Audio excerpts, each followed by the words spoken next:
All right. Here's what Ari Wasserman has to say. This guy just looks like a. Never mind. Freaking idiot. Looks like a douche. He just looks like a douche, man. I'm telling you. Just look at the guy. Never mind. I'm gonna stop. You, and I want to talk about how well Dylan Raiola has played, but I want to also back up. Can you hear that? You, mm-hmm. in your wonderful Switzerland being, aren't in the throes of the death of hell with Nebraska Twitter right now, and I want to explain something.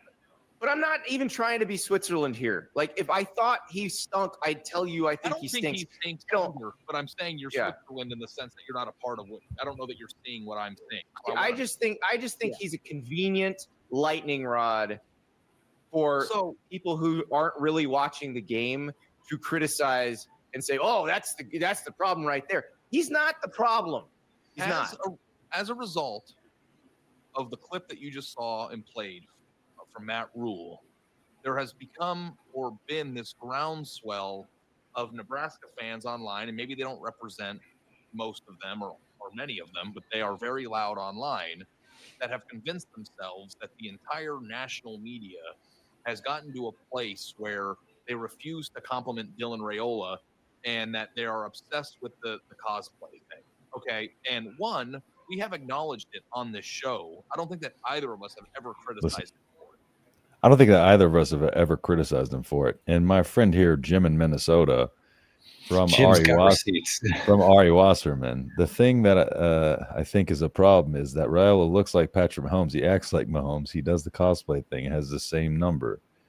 I'm on high alert for Raiola not getting that much better than last year. Oh, by the way, I did say I'm going to cite famous Twitter user Jim in Minnesota, since they did that on a different show. It's pretty funny. So, but yeah, so Ari Wasserman is full of baloney. Shit. Yeah, he's full of shit, basically. Yeah. So now he's trying to find some kind of way out of this, but even like the way he worded that, like the cosplay thing, like, oh, I've never criticized him in his cosplay.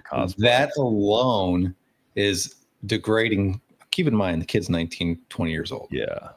Like he's a legal adult, but he's a 19, 20-year-old college kid. Like they're trying to take the high road. Oh, we're just criticizing the football, when you're not. Your show's on the internet, bro. We know what you said. So yeah, the Ari Wasserman stuff is hilarious. Did he get into it? With Mitch Sherman was on DB's show this morning talking about someone else's comments, and then that person found the clip and then started going back and forth with DB and Mitch Sherman on Twitter today. And I'm reading it, and DB, like, once DB gets in the chat, usually like you're about to get owned. Yep. Great day, fellas. What's going on, Rashawn? Appreciate you hopping in here, man. Interested how the bye week helps preparation for Sparty. I think there's a lot of good to come from this film. And that was one of the things in the early part of the season. I said, I'm glad we have a bye week after this Michigan game, because I thought there was going to be a lot of valuable film that we're going to be able to take into Big Ten play. So I do like the early bye week in this situation. I think it's going to be really, really good. O-line tackles specifically are being pushed around by linebackers. D linemen were thrown around by running backs. Neither are good. Mike. What day is it, Mike? Mike. I mean, I get it. The line wasn't good, but I feel like sometimes, like, maybe the words that are said are a little bit of exaggeration, because you're being a little aggressively wrong there. So I think the interior offensive line was fine. Yeah, for the most part. Our tackles, though,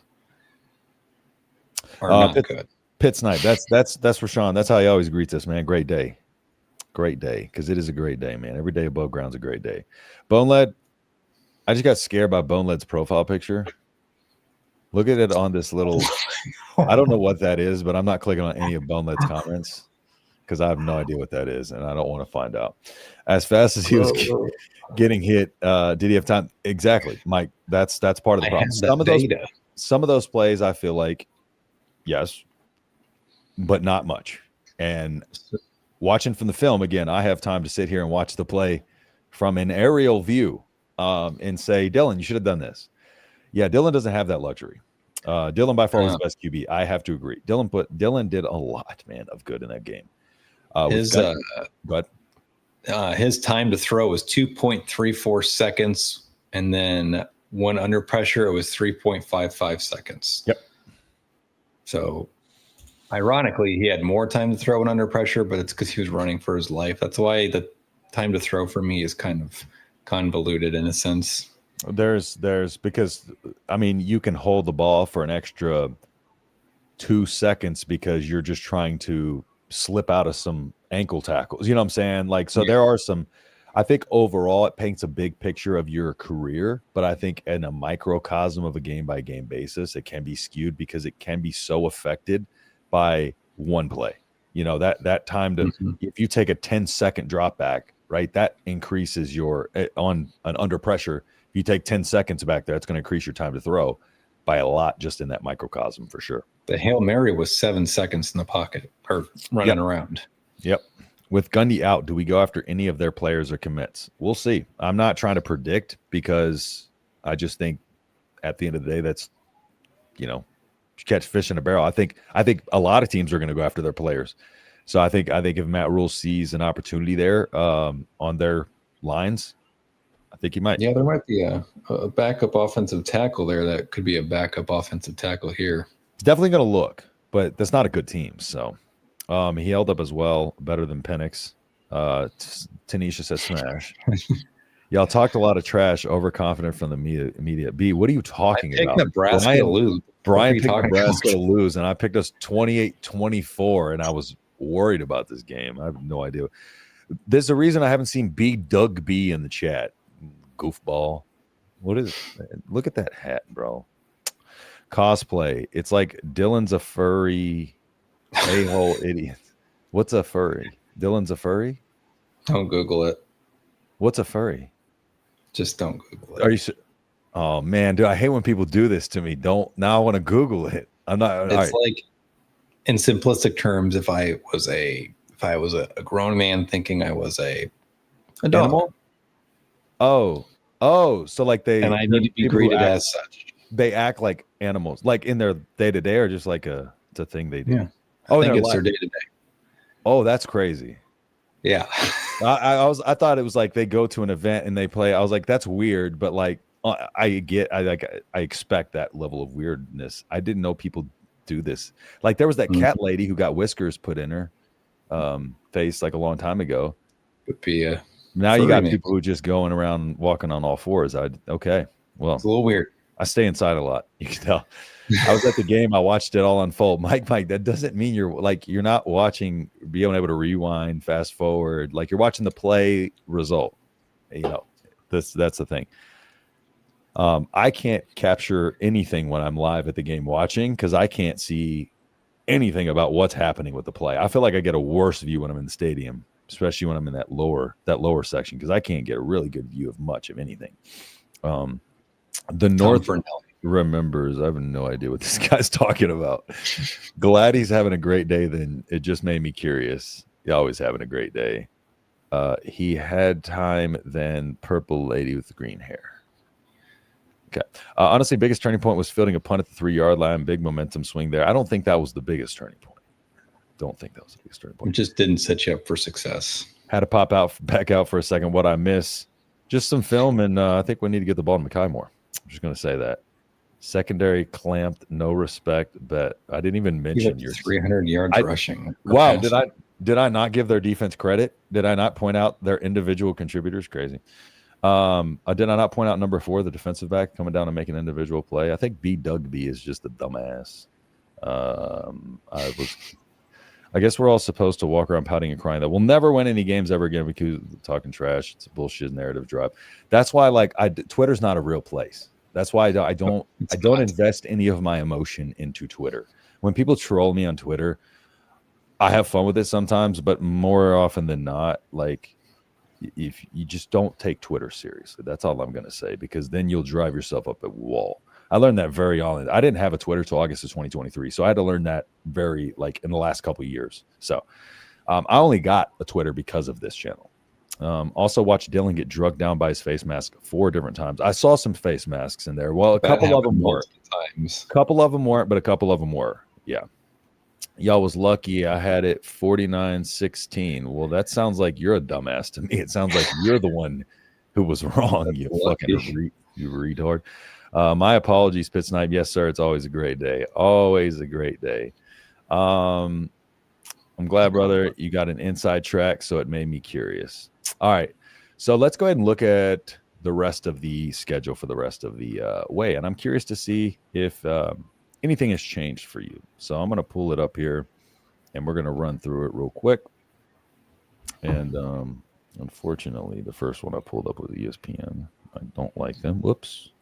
I'm trying to find Boneled's comment on my phone to see the picture, just to see what it is. And to see if we can pull his stuff up. I can't find any comments of his on my phone, but I can see them on the computer. Maybe he got wiped. I don't know. I don't know. Boneled, if you're with us, change your picture, bro, please. See.